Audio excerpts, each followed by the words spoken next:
Hello, everyone, and welcome back to the Crucial Talks podcast, where we believe if we want to understand behavior, we need to understand what drives people. I'm your host, Mike Sedam, and I have a quick favor to ask. If you could please subscribe to the podcast and review it, I'd greatly appreciate it. It really helps us build a community of people that are really interested in what motivates people and what drives people and how people make decisions. Now, today, I think we're going to have a really valuable episode because we're going to be talking to Brian Cunningham. Now, I think it's going to be valuable because Brian's like a lot of us. He basically worked his way from the bottom through the top, and through making his way from being a parking lot attendant to a CEO, he has learned a lot of lessons. So he's able to study leadership at every level, and not just from an academic lens, but also from an operational lens. From all of his experience and his academics, he has written a book called The Leadership Revolution, because evolution takes too long. And since we spend so much time at work, so much time with people, I think this is going to be a hugely beneficial episode because we get to not only learn from his theories, but we're also going to learn from his operational experience. So without further ado, please welcome Brian Cunningham to the Crucial Talks podcast. How are you doing, Brian? Great, Mike. Thanks for allowing me to be part of your Crucial Talks. Well, now, before we get started into some of these theories you talk about in your book, can you tell us a little bit about you and your journey from parking lot attendant to CEO? Sure, Mike. I'd love to. But basically, my journey, I don't believe has been that much different from anyone else's, really. I mean, I grew up and got into the workplace and moved through the workplace just as confused as most other people. And, but what was sort of driving me along the way is some of the things you talk about in many of your episodes, which is really seeking the deeper meaning of what are we all doing? Why are we here? And so that question sort of became the backdrop for my experience through life from an early age and most certainly into the workplace. And so it was that drive to discover sort of a deeper meaning for what was really going on that moved me into positions of increasing responsibility and increasing opportunities to serve. So that's what became sort of the driver. I was a very happy parking lot attendant at one time, but something kept pulling me forward. And that thing, which I discovered much later, was my desire to serve more and more people. And that's what sort of pulled me along and inspired me to, go back to school on multiple different occasions and to really take what I was learning in school and apply it to my situation in the workplace, because that's where I lived. As you said earlier, most of us live a large portion of our life there. So it became important to me to not only study and understand and observe what was going on, but to integrate it and apply it in real life. So tell us a little bit about your academic background. What kind of things have you studied that kind of helped you along this journey you've been on your whole life, basically? Well, there's of course always with most people, there's the informal study and research and the formal study and research. Now, on the informal side, from a young age, I was very interested in understanding other cultures and cosmologies and different approaches to spirituality and personal growth, how people see the world. So from, an early age, basically, I was reading and studying and going to workshops and lectures to understand how other people saw the world. I was fascinated as I studied and talked to people who saw the world very differently than I had been sort of programmed with my upbringing. So one track of learning and growth was a lifelong study and practice of different self-awareness practices and experiences with looking at the world from a different perspective, enlarging my awareness. And on the formal side, through work, I was working at a hospital as a parking lot attendant and other frontline positions, and started to go to school from there and look at other things. And so I went to school and got a degree in nuclear medicine technology, and then later as an occupational therapist working in rehab. and which was very interesting to me because it really pushes you to look at your interventions with a patient from a really functional perspective. There's the theory that you learn in rehabilitation, but it has to work for the patient in front of you. Otherwise, it's just a theory, just another great theory. So through my studies as an occupational therapist and practice many years as an occupational therapist, functionality is critical. Just talking about it is not enough. Later on, I got into and was pulled into serving more and more people and got excited about the possibility of moving into a formal leadership role. I was a rehab director, and later I decided to go back to school to get my MBA, to understand really the business of leadership and organizational structures. And I got to tell you, though, I thought that MBA program was going to be really dry and sort of business oriented. But what fascinated me, Mike, is as I was doing my peripheral studying and reading around the assignments in my MBA program, I really discovered, surprisingly, that there is, as you very well know, so much leadership material out there that speaks to this deeper purpose that we have in life. And so it was fascinating for me to, do my assignments and understand what I needed to understand for that, but to see this bigger picture of leadership, that it really was not very different than the studies that I had been involved in for many years prior to that, the studies around personal growth and indigenous cosmologies and all those kind of things. It really kind of emphasized the fact that there's not much separation between all this, as in fact, there is no separation. So it was that sort of study in life and the application of that in daily life, at home and at work, that really started to pull things together for me and help me see things at a deeper level. Well, because it kind of sounds, and it sounds very interesting to me, because you've said a couple of key things just talking about your journey alone. The first thing I noted was you talked about being a happy parking lot attendant. And I think a lot of people forget that this drive, and I think it's kind of a downside of leadership, that this drive for higher positions has a dangerous side also, that we seek this status in the corner office and higher levels and the title after our name and all this stuff. And sometimes with that and with the money and with the prestige that comes with that, people lose happiness. And what I found interesting in what you said is you were a happy parking lot attendant, but your desire to serve people kind of pulled you forward.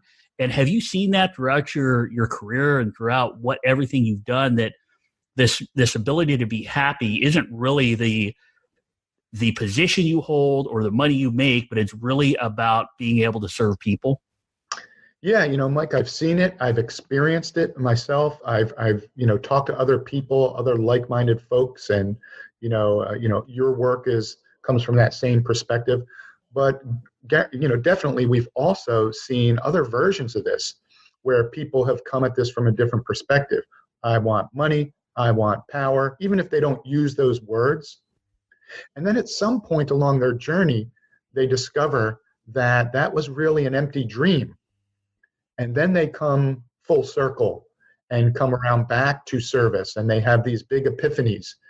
And there's no, right way or wrong way to do this. It appears that we all come to that same place eventually, which is about service and compassion and love, to be quite frank. But for some, the journey's a little bit different. For me, it was always about service, and I feel sort of fortunate from that perspective. I really never had to do these battles around power and money, and it was always about enjoying the people that I worked with and helping them to do better, and vice versa, and seeing what else was out there, seeing how I could grow and learn and serve. Well, you have a great point there, because everybody's story, everybody's journey is different. And I do believe a lot of leaders end up where we are, which is about serving people, about that higher purpose, and about it being more than the money and the prestige. But yeah, everybody's story is different. And that's kind of what you said when you talked about your your informal study about understanding other cultures, about understanding how other people view the world. Because I've always said that you could have two people standing shoulder to shoulder looking at a situation, but they can experience that same exact situation at the same exact time completely different. So I think it's fascinating that not only are you able to talk to us about your journey and how everybody's journey is different, but also about your studies on how people view what's going on around them that kind of led you down this path, and you took it into your academic growth and getting your MBA and all of that. But this ability to see that other people have different perspectives, have you seen that in what you do? Have you seen that in other leaders and in groups, that this differing perspective has strong implications for how people behave and how people make decisions? Well, most certainly. The interesting thing, though, is there's not as many people out there who have done, this level of I would say, work, or have had this level of interest in different perspectives. When I first learned that other people saw things differently, it just, in a really interesting way, blew my mind. Well, wait a minute. I was taught that this is the way it is. And when you go to school, you learn this is the way it is, right? Our whole educational system is based around that for the most part. But when I discovered that, wait a minute, there's all these different ways to view things. What do I really know? And, that question comes into mind, that maybe I'm not as certain about things as I used to think I was. And for some people, that might be a little scary. But for me, it was quite liberating to know that I did not know. And so the world then becomes this sort of wondrous place of exploration and discovery.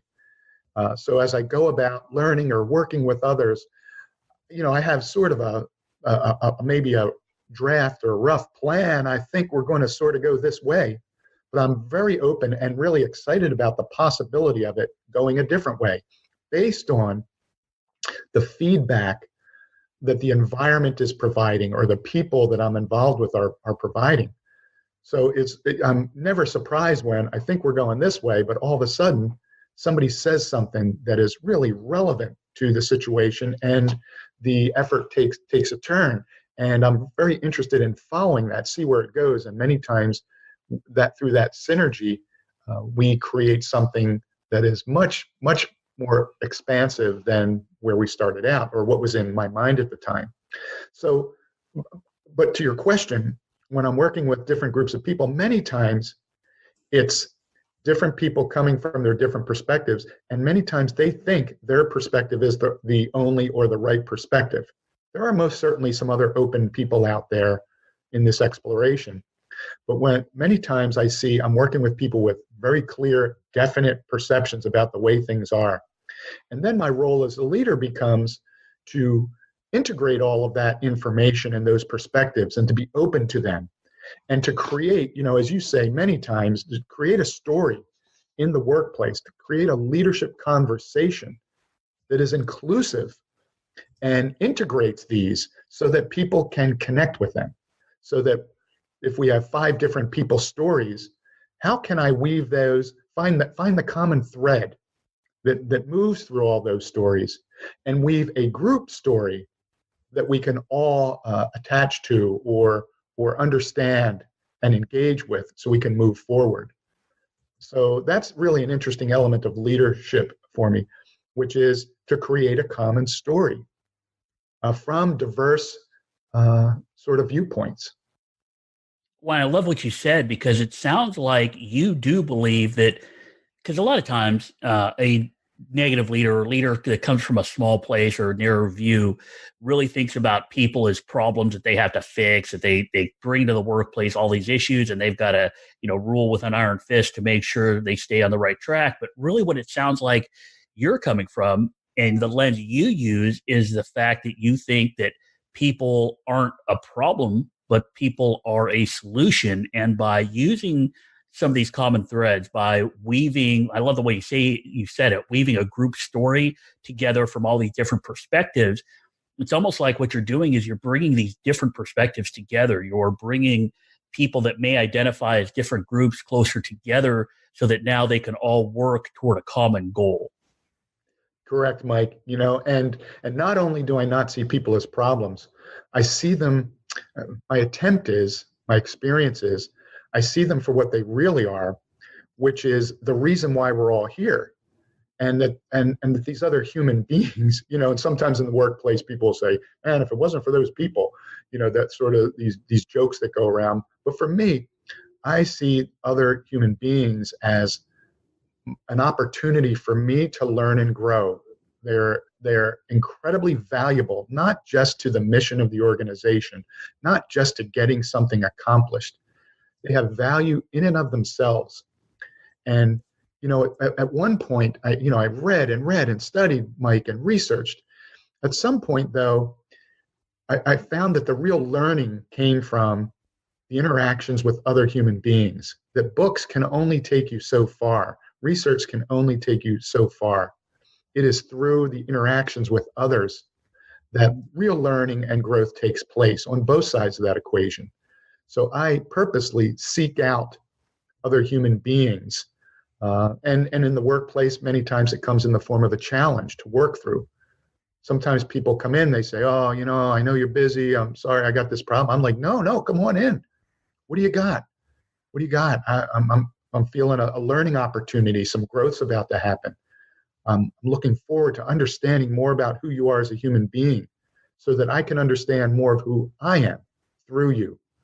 So my experience has become that people are just incredibly valuable and inspirational and critical to my learning and growth.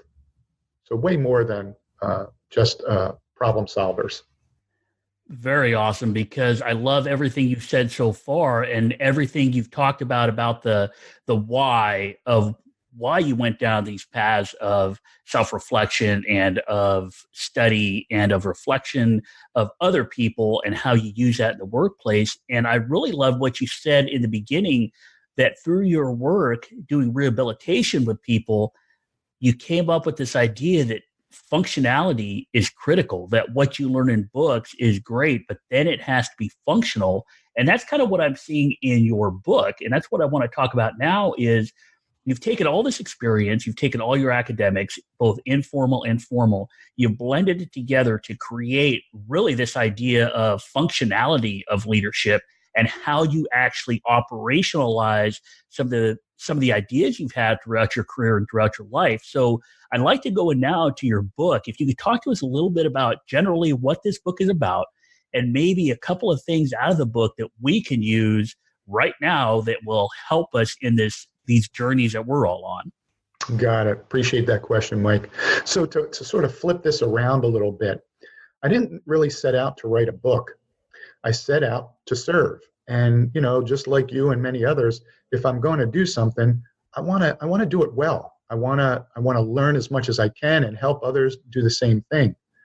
So the leadership journey came first, the application of the leadership journey, the day-to-day interactions in really challenging situations. That comes first. And I eventually wrote the book as a reflection of that. So the book is not a theory-based book, a research-based book where I take a lot of things I've learned in studies and cram them all together. The book is a reflection of the experience, the function of it. So I wanted to just make that point first. It is a book about reality, how things work, how they fit together. It definitely has some theory behind it, developmental theory, various leadership theories. You see that in it. But I want to be clear, it's based on the reality of the challenges we face in the workplace. And so what I was attempting to do in the workplace is move, a complex organization forward while serving those doing the real work in the organization. At the same time, my foundational goal was to help others to learn and grow, including myself. So it became way more about just achieving an objective. That can be sort of easy, right? You just sort of drive it, like from an authoritarian perspective. Give me more, do more. This is what we need to do, command and control. all those kinds of things. The things that we are programmed to do as leaders in many areas. And so attempting to move an organization forward while helping people learn and grow, while being compassionate, all these things that I was thinking about started to go down a pathway. But it was interesting. I started to run into some roadblocks. I would explain, what I was trying to do, and we have this effort, but let's make sure that we're compassionate with each other and serve each other. And then we'd go off and we'd get some kind of negative result. And so we'd re-clarify, talk about what we're doing, why we're doing it, all that, right? All those standard leadership things. And again, it would move things forward to a degree, but usually at the cost of something else. People felt not included, abused, marginalized. So it kept driving me deeper. What are the deeper drivers of a genuine leadership experience? What really is it? Functionally, right? There's that word again. So I just kept digging experientially, looking at it, staring at it, Mike, while I was involved in it. I'd be at a meeting, and meetings are famous for the place where people get to play out their fears and dramas and power struggles, all that kind of stuff. Meetings are amazing training grounds for leaders. So I was playing with some functional methods to move those forward more, I think, constructively, without having to make somebody feel bad or wrong or dominating somebody else. People would say, well, you need to tell that person to shut up, or you need to tell that person to not come to the meetings anymore. And that just didn't ring true to me. I could look into a human being who was maybe confused and struggling, and I knew there had to be a way to draw out the best parts of themselves, the better versions of themselves. So this exploration, pulling all of the developmental theory and rehabilitation and looking at things from different cultural perspectives and individual perspectives, caused me to just experiment and test things, approaches to drawing out people's best in real time, Mike. We don't have to wait a year for somebody to come for their performance review and to set a series of goals and monitor them every quarter. We can do those things, but there are ways that we can influence people's behavior in real time, in the moment. And that became my focus. And out of that focus, I was able to develop some genuine approaches that work, that are reproducible, that are real in the workplace. And so I started to write them down, I would look at what I was seeing. I started to include other people in our core leadership group. Hey, what do you think about this? Did you see this? Did you see what happened when this happened? When I asked this person this question. And so we started to work with this and test it and experiment. And so the model sort of grew from the real explorations and experiments in the workplace. And again, the book is a reflection of that. I would clarify a few different levels of leadership, but more importantly, how to move to the next level and what prevents us from moving forward. I was looking at all these things. And then a month or two later, another level of leadership would appear, sort of emerge in front of me. Hey, there's more. I thought, okay, now I have this model, 3 levels of leadership, how to move through them, how to help people improve their performance in real time, how to help other leaders see the bigger picture of things, and then a month later, oh, here's another level. I didn't even know it was there. And it started to become clear to me. And I would document that. We would play with it, test its reality, and then a couple months later, another, and then another, until all these 10 levels of leadership just emerged and unfolded over a couple year period. So that's sort of the genesis of the book. The book is a reflection of the reality of the experience that we're all having in the workplace. And it maps out step by step an approach to take this journey to more expanded levels of understanding and performance. Well, and I had a conversation yesterday that really falls right in line with what you're saying, because we talked about how people have been treated as parts of a machine. And in your book, you even talk about some of those early levels of leadership about the industrial age and things like that. And from that industrial age where we kind of just figured out that, hey, we can get really efficient using production lines and stuff like that, that if the machine breaks or a part isn't working right, we change out that part and everything is good again. And we kind of took that kind of industrial scientific management view and put it onto people as being parts of the machine, that if that person's not working right, we just remove them and replace them. And it kind of sounds like that's what you were seeing in meetings and stuff like that. And then as you experimented, as you experienced, as you explored, you developed some tools to use and some ways to engage. So as we kind of start closing out this episode about leadership and people and inclusion, can we talk maybe about 2 or 3 ways that we as leaders can do this, can learn from your experience, actually use a couple of tools maybe in our meetings or in our workplaces? Yes. So there's a lot of overlays within the model, and maybe we can talk about those, some other time. But to get to sort of the point of it, the model outlines this evolution of leadership from the industrial age to the information age, to the knowledge age, to the understanding age. These are real things. And the outcome of the leadership approaches at that time are based in that level of consciousness. So authoritarian leadership is the predominant leadership approach in the industrial age. Just get it done, move it forward. You didn't ask many questions as a worker. So the first step is to understand the implications of the industrial age, the authoritarian leadership approach, and all of its subtle variations, Mike. The authoritarian leadership approach is about control.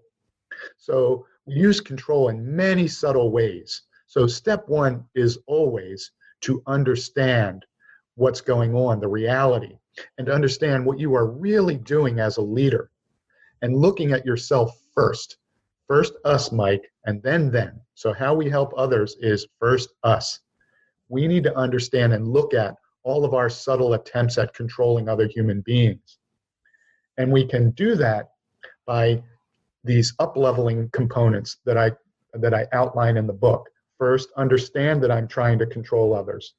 Second, let's focus on the issue at hand. So a very simple way to get beyond my own, stuff, my own control issues, is to work with others to understand the problem at hand. So authoritarian leaders usually move from problem to solution right away. You tell me a problem, I tell you what to do. But we're missing so many opportunities to learn and grow from others and to include others. So step 1, recognize your own need to control. Step 2, do a simple problem exploration with a group of people. Get to the root cause of an issue. Ask people's perspective. When we do that simple thing, it creates a powerful experience for others and ourselves. So we start to talk and we get other perspectives. And maybe it enlightens us to another possibility. And we look at the faces of the people that we're working with now. Their heads aren't down because we're barking orders at them. Their heads are up. Their eyes are bright because they're contributing to a cause. We might then, next step, do a little research together. Okay, well, let's look at some options around this. Now that we understand the problem a little bit better, what may be a couple solutions to address this? And again, people are engaged. Now people are sharing further perspective. And through that research, Mike, and through that exploratory dialogue, we have just elevated everyone in the conversation to the next level of leadership, which comes out of the information age, and that we could term evidence-based leadership. By definition, we are seeking additional information, seeking research. So there's these simple ways that we can up-level or enlarge performance in the moment.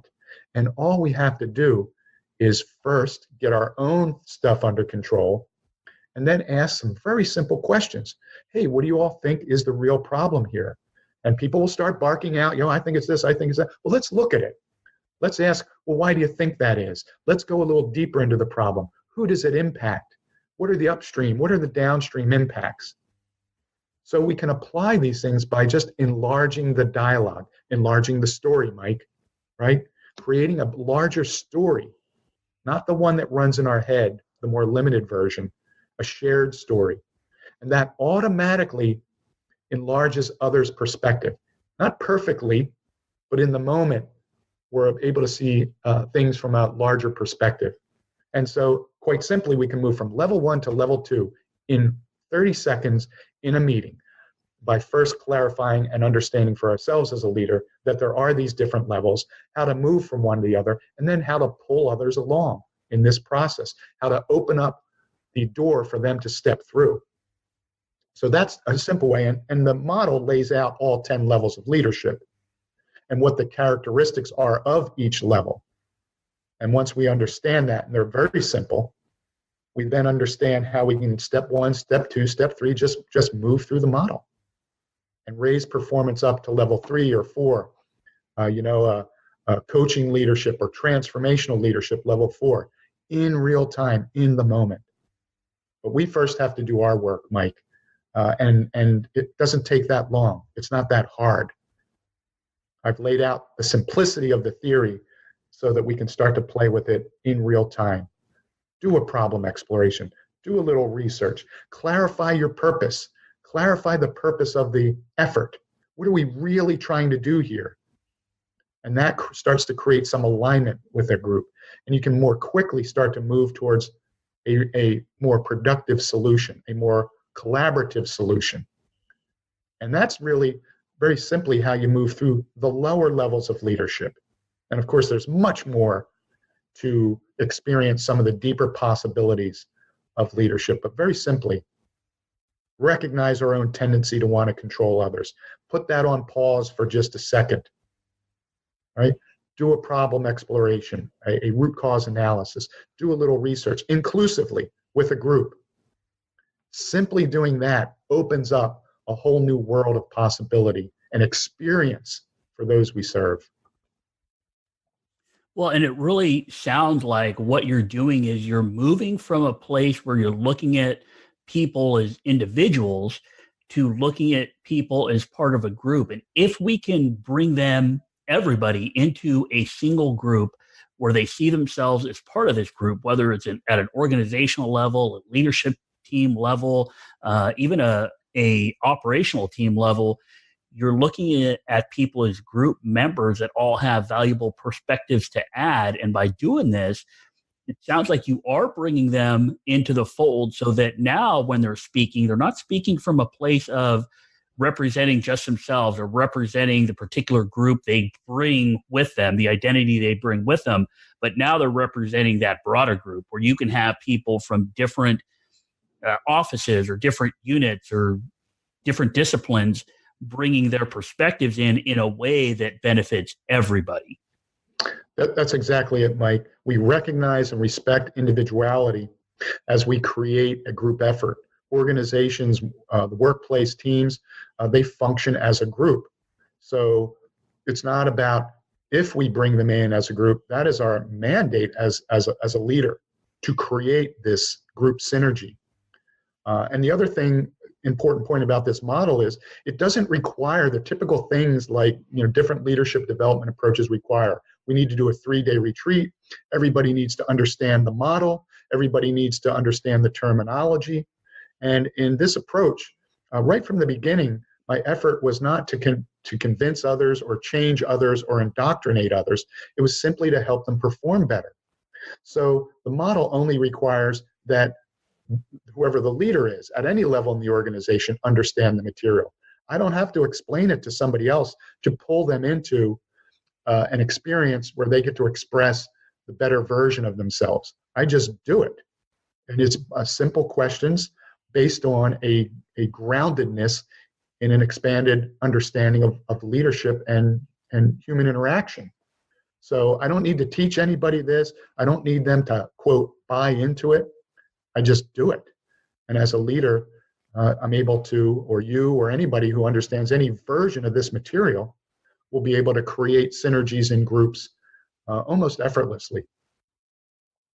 Well, and that's why I love so much about your book is the fact that even the title proves that you understand people and groups and how we behave. Because the title of the book is The Leadership Revolution, because evolution takes too long. And I've been saying this for years, but really this past year I've had this podcast. I've said it so much that the people we're dealing with are the same that they were when we sat around campfires and hunted and gathered together, that we're still inside. We are still those same people. We have not evolved, except the world around us has evolved. The tools have evolved. How quickly information is passed has evolved, but we as people have not, which is why I really love this book and where you go with it.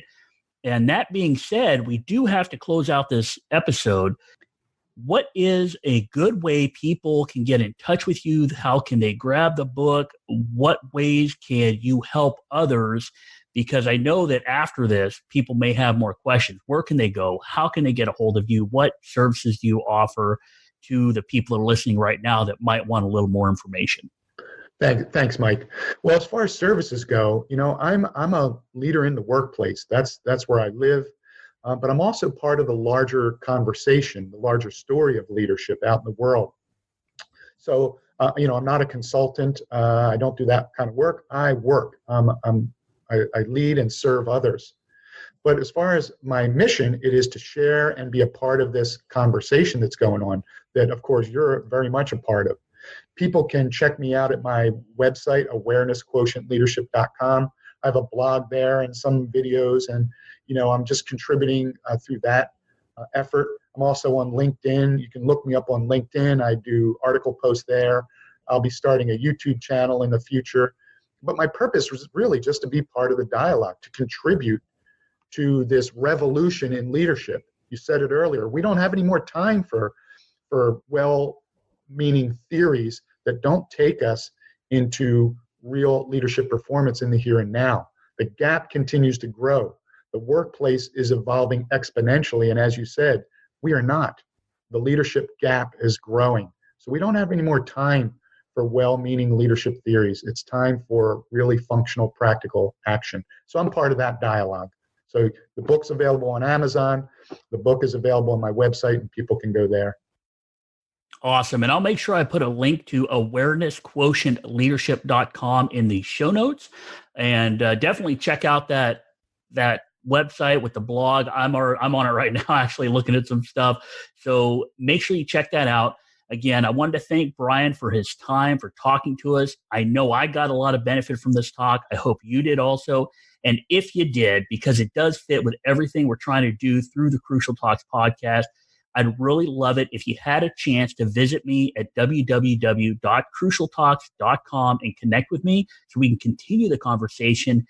Also, if you could do me a quick favor, just hit the subscribe button to the podcast, hit the 5-star rating. I would greatly appreciate it. It really helps other people find these great interviews, just like the one we have with Bryan.